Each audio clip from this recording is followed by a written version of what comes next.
The main administration of the State Emergency Service in the Donetsk region reported that as a result of the shelling of the Russian army in Donetsk region, more than 70 hectares of wheat burned in a 24-hour period. In Donetsk region, rescuers extinguished 4 fires in agricultural land that arose as a result of Russian shelling. The fire destroyed wheat on an area of 70.5 hectares. The report informs. The rescuers added that outside the village of Ilinka of the Marinska military administration, a fire of wheat in an area of 10 hectares, as well as in an area of 5 hectares in the Kramatorsk district, was extinguished. The press service of the State Emergency Service of Ukraine in the Donetsk region reported that on July the 18th, the Russian military shelled Toretsk. A 2-story building was destroyed by shelling. 5 people were killed. During the search and rescue operations, the rescue service found and recovered the bodies of 5 dead people. 3 people were rescued from the rubble, one of whom died in the hospital. The report informs. The rescue work was completed at 8:20 in the morning. At 9 p.m. on July the 15th, Russian troops launched missile strikes on Dnipro. 3 people died, including the bus driver of one of the city routes. According to updated data, as of July the 16th, 16 people were wounded. I managed to quickly grab the daughter, to the dresser and cover her with myself. The shirt was covered in blood. I was badly affected. My whole face, you can see how it looks. Tatiana and her daughter moved to Dnipro from Lysychansk. Now they have to flee again due to Russian shelling. According to the head of the regional military administration, Valentin Reznichenko, 90 people had fought the fire for almost 38 hours. The search for the person who disappeared at the enterprise during the attack continues, Reznichenko said. Mykola Lukashuk, head of the Dnipropetrovsk Regional Council, said that on the night of July the 16th, Russian troops shelled Nikopol with multiple rocket launchers. The Russian army fired more than 50 rockets from Grad at Nikopol. Rescuers recovered the bodies of 2 dead people from under the rubble of the house. 1 more person is in the hospital. 12 5-story buildings, 13 private houses, a school, a vocational school building, medical facilities, an industrial enterprise and a water supply were damaged. Rockets also hit the Marhanets Amalgamated Hromada. 9 private houses and a power line were damaged there. According to preliminary data, people were not injured. Yevhen Yevtushenko, the head of the district military administration, announced that on the night of July the 18th, Nikopol came under fire again. More than 60 projectiles were directed at a residential quarters and city infrastructure. According to preliminary information, 1 person was injured. This is a 75-year-old woman. She is in the hospital. Valentin Reznichenko, the head of Dnipropetrovsk region military administration, wrote in his Telegram channel.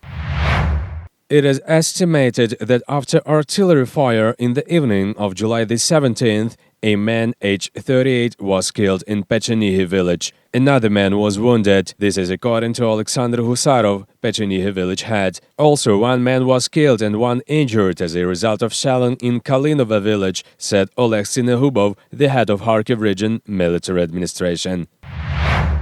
On July the 17th evening, the Russian army fired at Pyatyhatki village in Kharkiv region from multiple rocket launchers. No casualties have been reported. Some apartment blocks were damaged, said Serhiy Bolvinov, the head of the investigation department, National Police in Kharkiv region. 2 residential buildings, cars and surrounding territory were damaged. Detectives are on the spot. They are documenting all the details, he reported. Oleg Sinehubov, the head of Kharkiv region military administration, stressed that civil infrastructure was solely damaged. Around 3 a.m. on July the 17th, the Russian military put Mykolaiv under missile attack. Mykolaiv mayor Alexander Senkevich wrote on Telegram, about 10 powerful blasts pounded in Mykolaiv. As I know, there are fires. Press service of the State Emergency Service reported that the strikes had resulted in destructions and fires at 2 industrial enterprises and dry grass ignition near one of the hits. As a result of missiles and their fragments hits, dry grass caught fire in Mykolaiv Centralny district at 3:50. At 4:36, the fire in the area of 1,000 square meters was extinguished, the emergency service reported. We were standing outside the moment it blasted. I left the premises just in time. I was in this very destroyed premises. I left 3 or 4 minutes before the explosion. One more premises was damaged. A big missile struck it. The military came and said that looking at the crater, it may have been a caliber, and here the crater is small, so they say it was of C-300 type. On the night of July the 18th, around 3 a.m., there were 10 blasts in Mykolaiv again. According to Mykolaiv Region Military Administration, it is known about hittings on a car salon and on agricultural machinery salon. Other missile hits were registered on the city outskirts. As early estimates suggest, no one was injured. This year, 19-year-old Oleksiy Trubilko graduated from a professional engineering college in Kropyvnytsky. He defended his diploma project remotely at his position in Luhansk sector to the sounds of blasts. Let me present my diploma project with the subject ultrasonic device for distance measuring. Please excuse the video quality and probable background noise. The guys who were with me at the position laughed. They said, "Your diploma defense is lying behind your back." The basic relevant reasons for developing this device. His group mates respected his decision very much. We had no doubt he would graduate.